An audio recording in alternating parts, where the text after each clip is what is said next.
Estamos continuando o nosso estudo da carta aos Hebreus. E já deu para perceber que não é assim uma carta muito fácil. Tem vários aspectos assim que a gente tem que pensar muito a respeito. E me foi dado um texto hoje, eu vou tentar simplificar ao máximo para que a gente possa realmente aproveitar para o nosso dia a dia a palavra de Deus. E vamos ler então Hebreus capítulo 2, os versículos 10 a 18. Hebreus capítulo 2, os versículos 10 a 18. Lá a palavra do Senhor diz: ao levar muitos filhos à glória, convinha que Deus, por causa de quem e por meio de quem tudo existe, tornasse perfeito mediante o sofrimento o autor da salvação deles. Ora, tanto o que santifica quanto os que são santificados provém de um só. Por isso Jesus não se envergonha de chamá-los irmãos. Ele diz: proclamarei o teu nome a meus irmãos, na assembleia te louvarei. E também nele porei a minha confiança. E novamente ele diz: aqui estou eu com os filhos que Deus me deu. Portanto, visto que os filhos são pessoas de carne e sangue, ele também participou dessa condição humana, para que, por meio da sua morte, derrotasse aqueles que têm o poder da morte, isto é, o diabo, e libertasse aqueles que durante toda a vida estiveram escravizados pelo medo da morte. Pois é claro que não é a anjos que ele ajuda, mas aos descendentes de Abraão. Por esta razão, era necessário que ele tornasse semelhante a seus irmãos em todos os aspectos, para se tornar o sumo sacerdote misericordioso e fiel com relação a Deus, e fez propiciação pelos pecados do povo. Porque, tendo em vista que ele mesmo sofreu quando tentado, ele é capaz de socorrer aqueles que também estão sendo tentados. É interessante essa carta, a Epístola de Hebreus, ela nos ensina verdades doutrinárias muito profundas. Mas, por outro lado, a carta aos Hebreus, ela também dá dicas muito práticas para o nosso dia a dia. Por exemplo, em Hebreus 10, 25, vemos um versículo que fala sobre a doutrina bíblica, ou seja, o Filho, que é Jesus, é o resplendor da glória de Deus e a expressão exata do seu ser. Isso é uma declaração doutrinária. Por outro lado, lá em Hebreus 10, versículo 25, temos esse versículo: não deixemos de reunir-nos como igreja, segundo o costume de alguns, mas encorajemo-nos uns aos outros, ainda que mais quando vocês veem que se aproxima o grande dia. Ou seja, tem doutrina pesada, mas tem orientações muito práticas. Essa última orientação qual é? Não deixa de vir para a igreja, porque alguns têm esse costume de não vir mais à igreja. E aqui o autor de Hebreus ele diz: olha, não deixemos de reunir-nos como igreja, segundo o costume de alguns, mas encorajemo-nos uns aos outros. Então, a dica prática aqui é: não deixe de vir para a igreja. Mas se você está aqui, conversa com os teus irmãos, com as tuas irmãs, encoraja elas na vida espiritual. Então a gente vê na carta aos Hebreus essas profundezas doutrinárias, por outro lado, essas dicas práticas. E essa carta, segundo a gente vê no contexto dela, ela foi escrita basicamente para aqueles que estavam sendo tentados a abandonar a fé. Essa carta foi escrita para aqueles que estão desanimados na fé.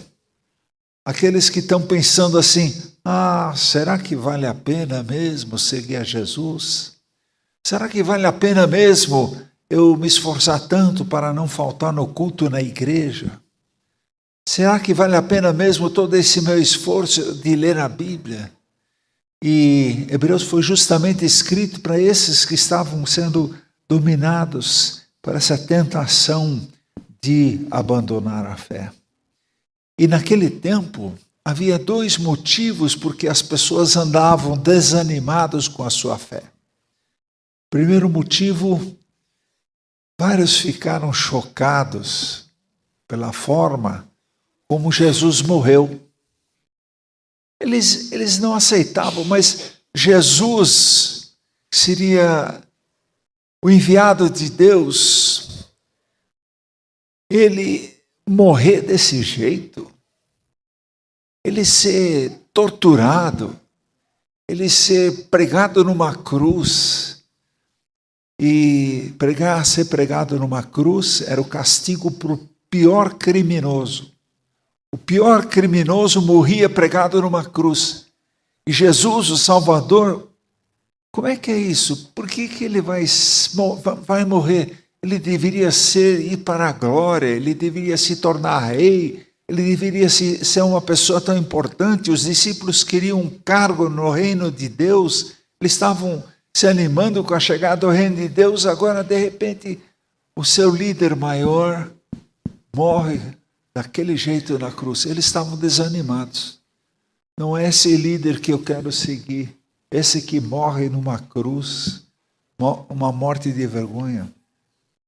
E outro motivo pelo qual os irmãos estavam pensando em abandonar a fé era o sofrimento que a fé causava.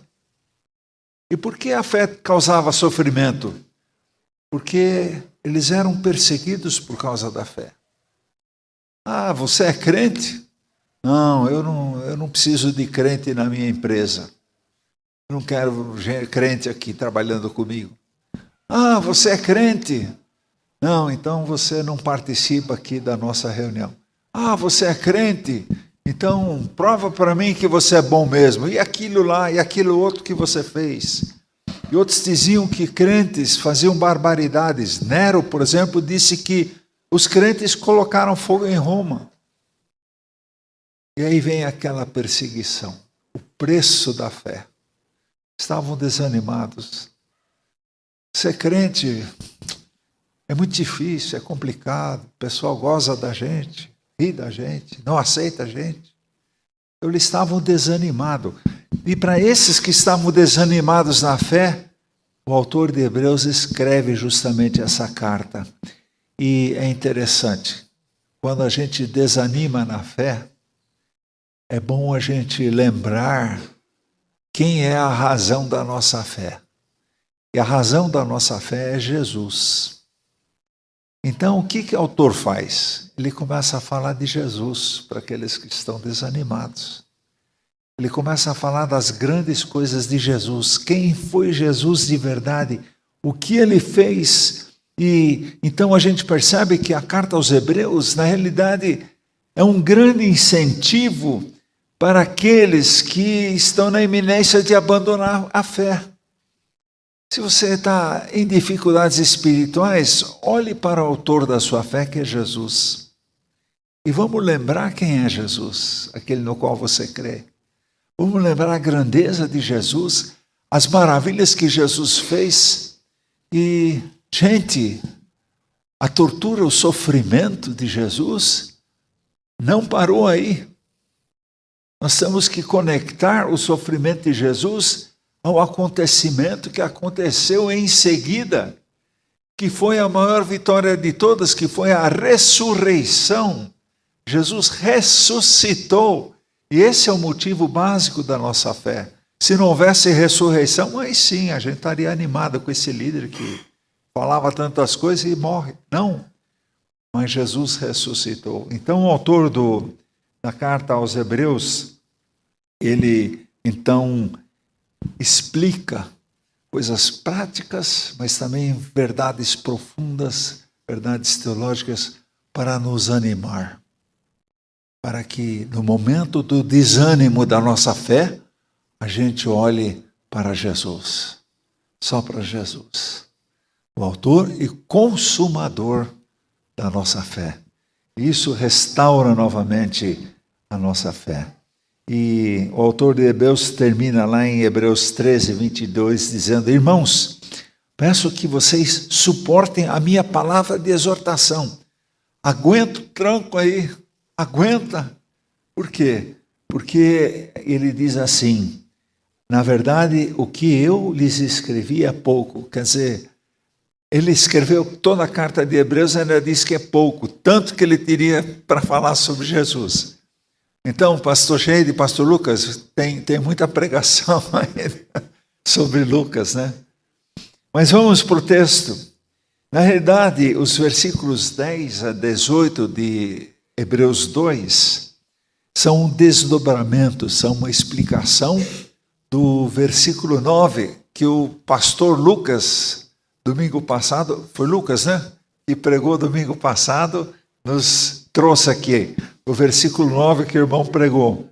E eu vou ler de novo o versículo 9. Vemos, todavia, aquele que por um pouco foi menor do que os anjos, Jesus, coroado de honra e glória por ter sofrido a morte, para que pela graça de Deus em favor de todos experimentasse a morte. Complicado esse versículo.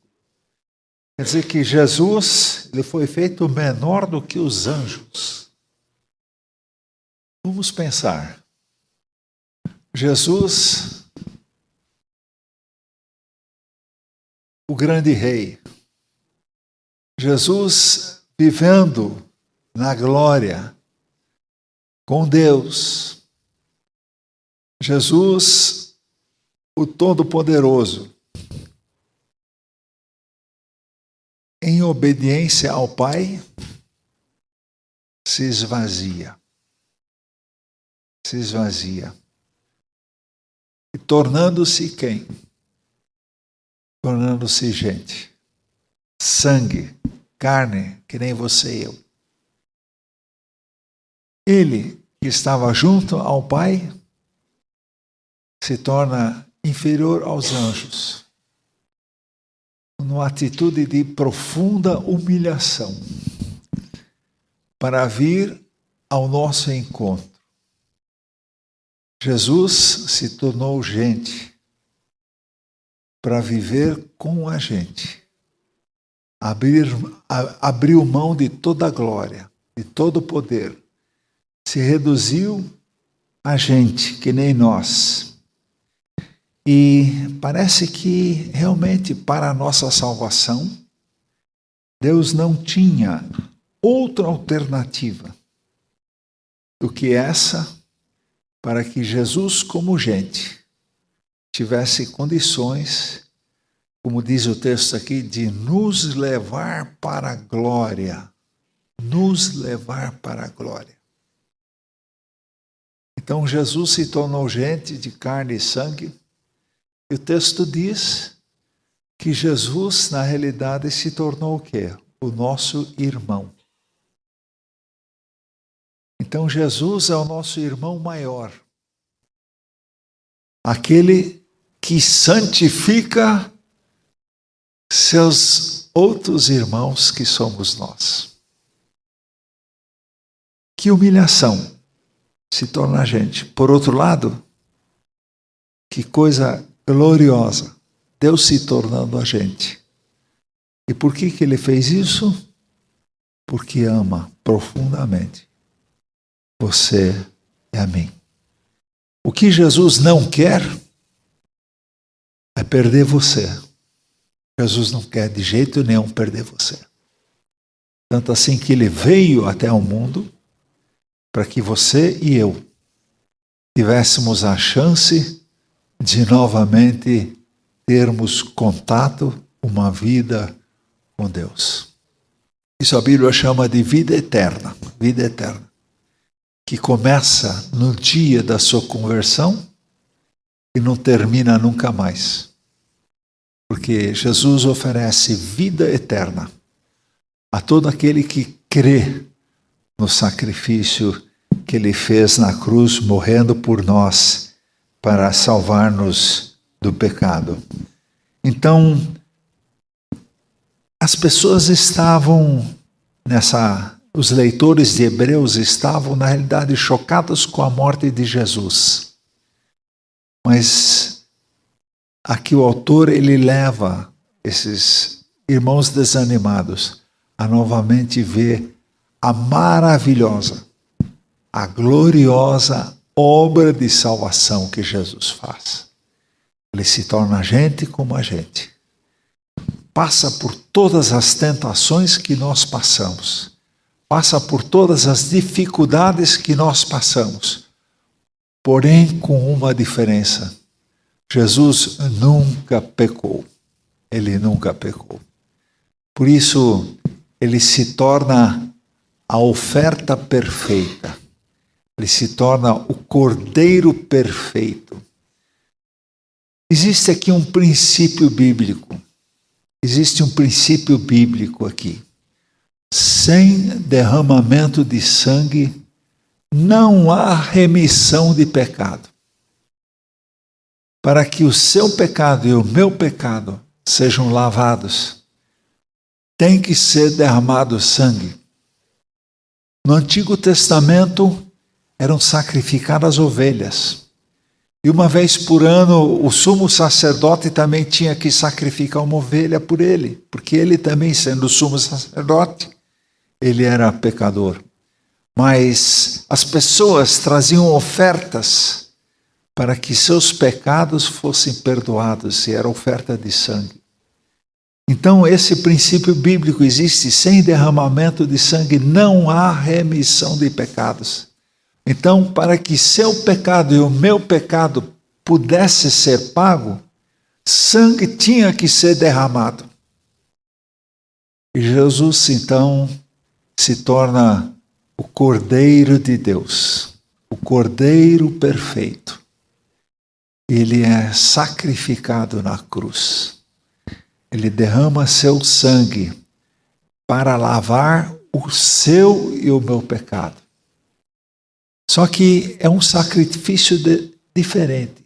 No Antigo Testamento, tinha que haver sacrifício todo ano, ou toda vez que você pecasse, teria que levar lá o sacrifício para a remissão do seu pecado. Só que o sacrifício de Jesus é um sacrifício diferente. Ele é um sacrifício definitivo. É uma vez por todas. Por quê? Porque ele é o Cordeiro de Deus, dado em favor do perdão, da remissão dos pecados, seus pecados e os meus. Então, no versículo 10, lemos: convinha que Deus, por causa de quem e por meio de quem tudo existe, tornasse perfeito, mediante o sofrimento, o autor da salvação. O autor da salvação, quem é? É Jesus. Tornasse perfeito ele, por quê? Porque ele, sendo gente, sendo igual a nós, sofrendo as mesmas tentações que nós, ele não pecou. Por isso se tornou o Cordeiro, sacrifício perfeito. E por causa desse sacrifício perfeito, ele então foi preparado por Deus para a oferta.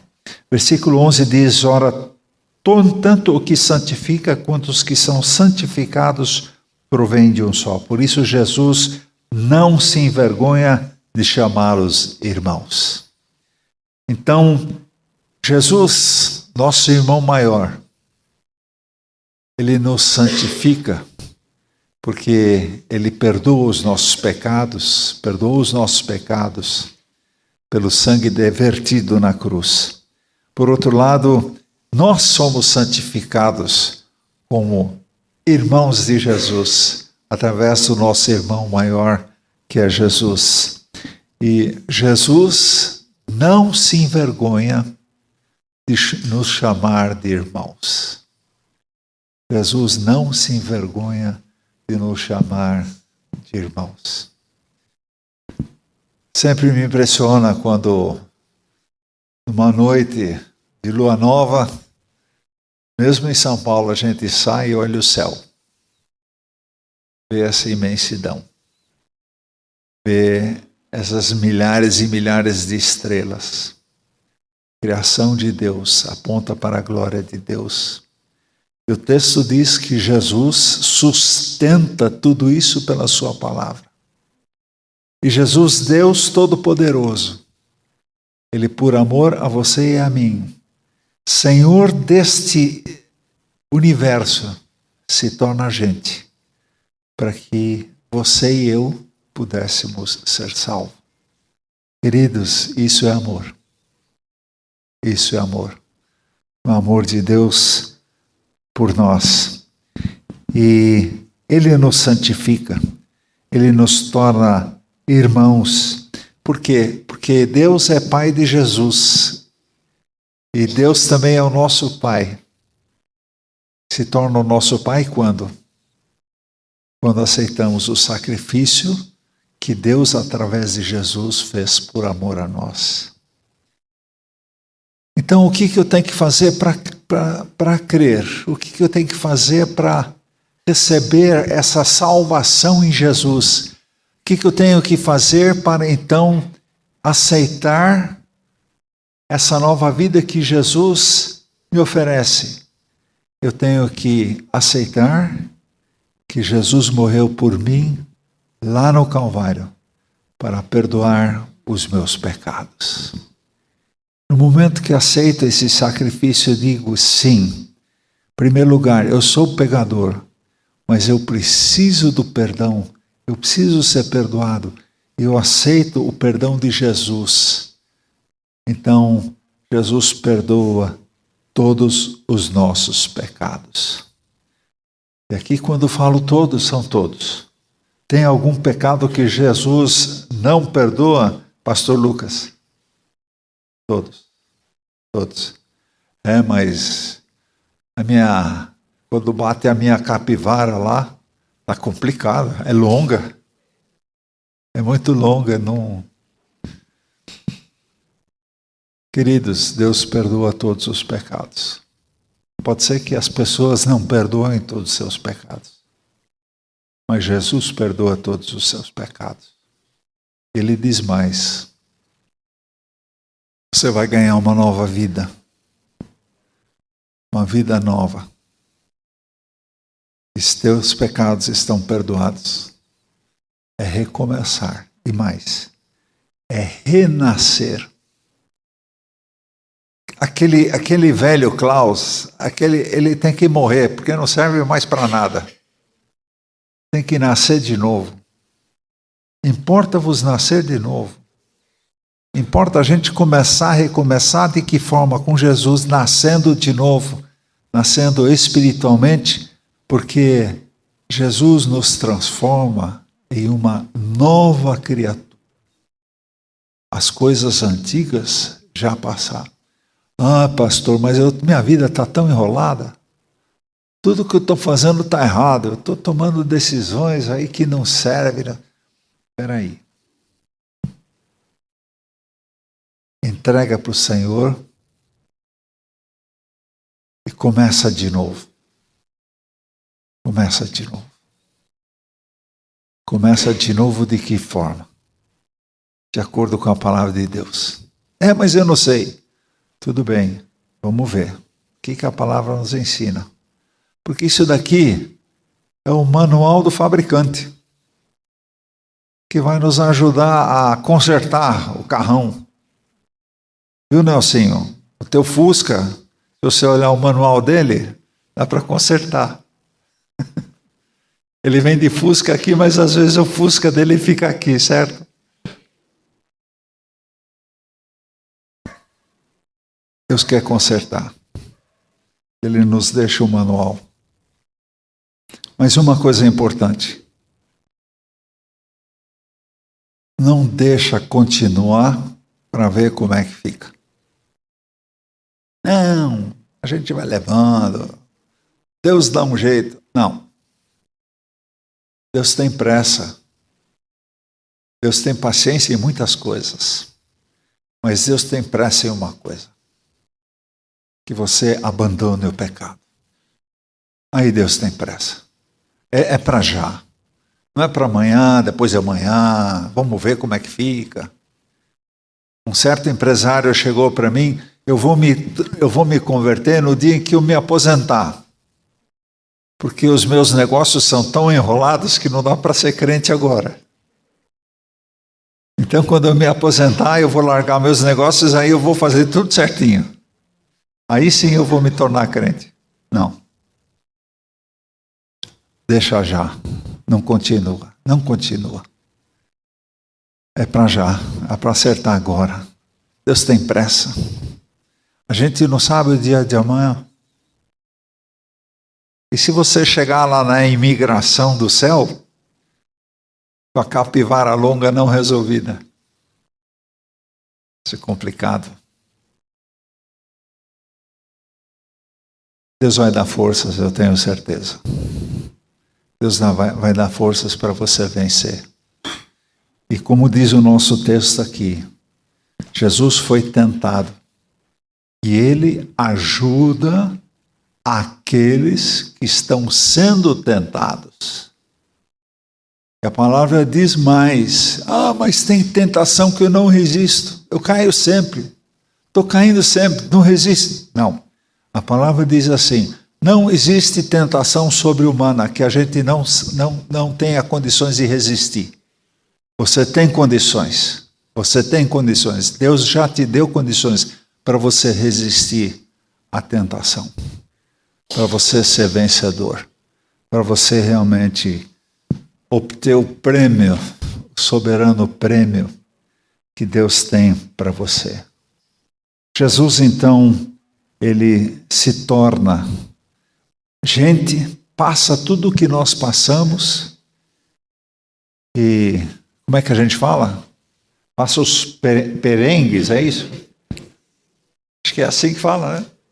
Passa os perengues que nós passamos, para quê? Mas ele não caiu nenhuma, se tornou o sacrifício perfeito. Então, nós temos aqui Jesus. No versículos 14 e 15 lemos, portanto, visto que os filhos são pessoas de carne e sangue, e ele também participou dessa condição humana, para que por sua morte derrotasse aquele que tem o poder da morte, isto é, o diabo, e libertasse aqueles que durante toda a vida estiveram escravizados pelo medo da morte. A morte de Jesus, o sacrifício, a tortura de Jesus foi necessário para que ele morresse. E é interessante, a morte de Jesus causa a morte do diabo. A morte de Jesus causa a morte do diabo. Por quê? Porque Jesus, depois da sua morte, Jesus ressuscita e vence a morte. E através da morte de Jesus, o diabo é derrotado. A morte que aquele que provoca a morte, ele é derrotado. Portanto, Jesus é aquele que tem o poder de destruir a morte. E para livrar todos também do pavor da morte, que estavam sujeitos à escravidão. A gente não fala, não é socialmente bonito a gente ficar falando sobre morte. E a gente evita essa conversa sempre quando conversamos com pessoas. Mas o maior medo que nós temos é o medo da morte, não é? Como é que vai ser isso comigo? O maior pavor que a gente pode ter, o pavor da morte, o pavor do fim. E aqui é interessante que Jesus, ele vence os dois, a morte e vence o pavor da morte. Não é que para nós morrer é tudo bem, porque morte não foi projeto de Deus para nós. Deus queria que todos nós vivêssemos e vivêssemos eternamente ao lado dele. Mas por causa do pecado, o salário do pecado é a morte entrou na vida do ser humano. Morte não é coisa bonita, é horrível. A morte não foi projeto de Deus, mas Jesus, pela sua morte, ele vence a morte e ressuscita dos mortos e oferece novamente vida a todos aqueles que nele creem. Então, Jesus derrotou Satanás e também tirou o pavor da morte de todo aquele que crê. Sim, quando a irmã falece, a gente chora, a gente não aceita, a gente tem dificuldades com isso, porque isso não era o plano de Deus. Por outro lado, nos conforta. Que a pessoa, o irmão e irmã em Cristo que está indo com Jesus para a glória de Deus. Para a glória de Deus. Paulo, ele pôde experimentar um pouquinho dessa glória de Deus. Ele foi arrebatado e viu. Ele disse, concluindo, não posso contar para vocês.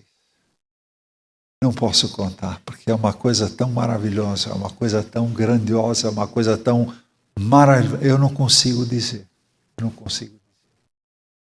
E que bom é saber que nossos queridos que foram, estão com o Senhor agora nessa glória. E Jesus é o caminho, como diz o texto, nos conduzir para a glória de Deus. Então, quando a gente relembra de tudo isso que Jesus fez por nós e faz por nós, cria novo ânimo na fé, não é verdade? A gente diz novamente, vale a pena crer. Sim, eu creio nisso, porque o que nos espera não é desespero, não é terror, não é medo, mas o que nos espera é algo maravilhoso. Isso Jesus nos oferece. Em Filipenses 2, versículos 6 a 8, nós lemos: seja a atitude de vocês a mesma de Cristo Jesus, que, embora sendo Deus, não considerou que o ser igual a Deus era algo que deveria pegar-se, mas esvaziou-se a si mesmo, vindo a ser servo, tornando-se semelhante aos homens. E sendo encontrado em forma humana, humilhou-se a si mesmo e foi obediente até a morte de cruz. O texto aqui em Filipenses nos diz: seja a atitude de vocês a mesma de Cristo. Cristo se esvaziou. Ele não insistiu em ficar na glória. Ele foi em direção aos pobres e necessitados. Então é para ser a nossa mesma atitude nossa, nos esvaziando, abrindo mão do nosso orgulho, da nossa posição, indo em direção ao outro. Ir em direção ao outro é sempre uma atitude que agrada ao Senhor. E como podemos fazer? Indo em direção ao próximo, indo em direção ao necessitado. E Jesus então se esvaziou e encontrou a morte, porém derrotou a morte e ressuscitou. Em 1 Coríntios 15, versículo 55, nós lemos: a morte está destruída, a vitória é completa. Onde está, ó morte, a tua vitória? Onde está, ó morte, o teu poder de ferir?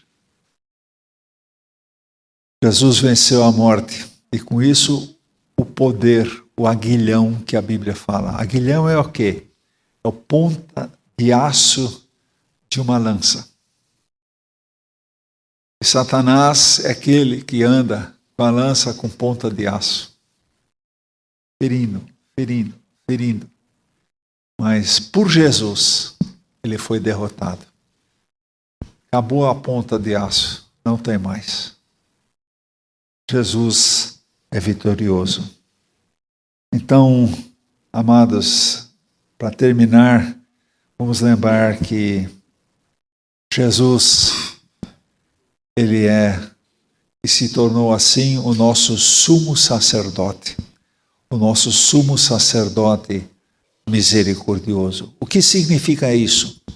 No Antigo Testamento, havia entre os sacerdotes que serviam no templo, o sumo sacerdote, aquele que era o sacerdote dos sacerdotes.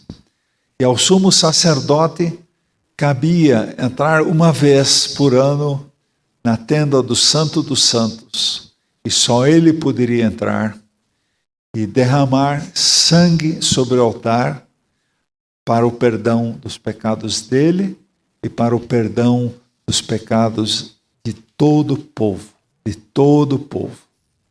Isso era a função do sumo sacerdote. E o sumo sacerdote, ele carregava 12 pedras no peitoral e pendurados também aqui nos ombros, 12 pedras, cada pedra com a marca de um povo judeu, das tribos judaicas. E ele então representava as tribos judaicas nesse momento de derramar o sangue sobre o altar. E com isso era para o que? Interceder pelo povo. O sumo sacerdote, ele intercedia, ele diz: Deus, perdoa os pecados do meu povo. E no Novo Testamento, volta a figura de sumo sacerdote. Só que esse sumo sacerdote é Jesus Cristo. Ele não traz só sobre o peitoral 12 tribos. Ele, nas suas costas, através da cruz que ele carregou, ele traz o nome de todas as pessoas, de todo mundo, de todas as gerações. Quem nele crê, tem o perdão dos seus pecados. E esse sumo sacerdote então vem, só que ele intercede pelo povo diante de Deus, oferecendo-se a si mesmo como sacrifício perfeito. Em vez de derramar o sangue do cordeiro, ele derrama seu próprio sangue em favor de nós. E esse é o sumo sacerdote misericordioso que a palavra aqui nos fala. E aqui é importante nós lembrarmos, Jesus é o único mediador entre Deus e o homem. Não existem outros mediadores. Ele é o único sumo sacerdote que aceitamos no Novo Testamento. Não existem outros sumos sacerdotes. Jesus é o único caminho mediador, ou seja, o único que pode levar as suas orações, os seus pedidos, tudo aquilo que está na sua alma, que você quer falar a Deus, é através de Jesus. Por isso nós oramos em nome de Jesus, porque Ele é o único mediador. Não são os santos que vão intermediar, que vão interceder por você a Deus. Não é a mãe de Jesus que vai interceder por você na presença de Deus. Não será um sumo sacerdote humano, mas o único caminho é Jesus. Amém? Jesus é o único caminho. Isso entendemos assim, não porque é a nossa doutrina, mas é o que a palavra de Deus diz. A palavra de Deus não deixa dúvidas quanto a isso. O sumo sacerdote, ele intercede por nós. Então Jesus, ele é Filho de Deus Todo-Poderoso. A obra de Jesus é maravilhosa.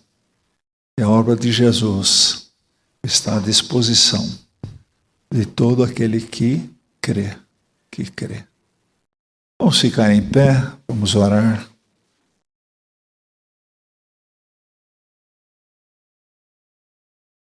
Ó Pai, nessa manhã nós queremos te agradecer pela obra maravilhosa de redenção, de salvação, de transformação, de mudança de vida que o Senhor oferece. Meu Deus, eu quero orar nessa manhã por mim e por cada pessoa que está nos ouvindo nessa manhã. Ó Deus, que a Tua verdade possa estar bem clara no coração de cada um. E se existe em nosso meio, e se existe entre os ouvintes que temos hoje, alguém que ainda não tomou a decisão de entregar a sua vida a Jesus, então que hoje possam receber o Senhor Jesus como seu único Senhor e Salvador de suas vidas. Queria perguntar nesse momento se tem alguém em nosso meio que gostaria de entregar a sua vida totalmente ao Senhor Jesus, que levante uma de suas mãos para que possamos orar por você. Também, Senhor, nesta manhã nós oramos por aqueles que estão sendo tentados na sua fé, aqueles que estão passando por lutas, que não sabem exatamente o que fazer, como resolver. Pai, que tenham coragem, em nome de Jesus, de seguir o teu caminho, de abandonar as práticas que não te agradam e retomar, Senhor, a caminhada com o Senhor, porque o Senhor tem um projeto melhor. O Senhor tem uma proposta muito melhor. Uma proposta do Senhor de mudança, de transformação de vida. Também quero orar nesse momento por aqueles que nessa manhã estão em luta espiritual, que precisam tomar decisões, quem sabe, difíceis, mas que são de acordo com a tua vontade, que serão as melhores soluções. Entrega o teu caminho ao Senhor, confia nele, e o mais ele vai fazer. Essa é a tua promessa, Senhor, no dia de hoje. Também agradecemos, ó Pai, porque podemos juntos celebrar ao Senhor, lembrar das suas maravilhas, quem tu és. Obrigado, Senhor, porque o Senhor nos ama. Em nome de Jesus. Amém.